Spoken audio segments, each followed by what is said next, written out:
नमस्कार, मी सोनल. स्वागत आहे तुमचं सगळ्यांचं टेक विथ सोनलमध्ये. तर तुम्हाला माहितीच असेल की RTI मार्फत मुलांना 1ली ते 8वीपर्यंत इंग्रजी माध्यमांच्या शाळांमध्ये मोफत प्रवेश दिला जातो. यासाठीच्या 25% जागा ह्या शाळांमध्ये राखीव ठेवल्या जातात. तर ह्या वर्षीच्या 2026-27ची जी काही RTIची प्रवेश प्रक्रिया आहे ते आता सुरू झालेली आहे. आता या संदर्भातला नवीन JR सुद्धा आलेला आहे.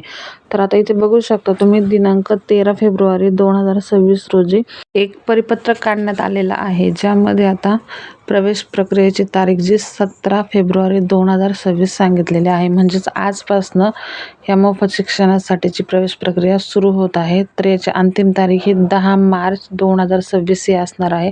त्याचबरोबर student.maharashtra.gov.in या वेबसाईटवरती जाऊन तुम्ही प्रवेशासाठीचे अर्ज भरू शकता. याची लिंक मी खाली तुम्हाला डिस्क्रिप्शनमध्ये सुद्धा देत आहे. त्याचबरोबर शासनाकडनं 12 फेब्रुवारी 2026 रोजी एक शासन JR जारी करण्यात आलेला आहे. त्यानुसार आता RTI प्रवेश प्रक्रियेमध्ये काही नवीन सुधारणा करण्यात आलेले, काही नवीन नियम लावण्यात आलेले आहेत. तर नेमके ते नवीन नियम, नवीन सुधारणा, काय अटी शर्ती आहे, आपण पुढच्या व्हिडिओमध्ये पाहणार आहोत.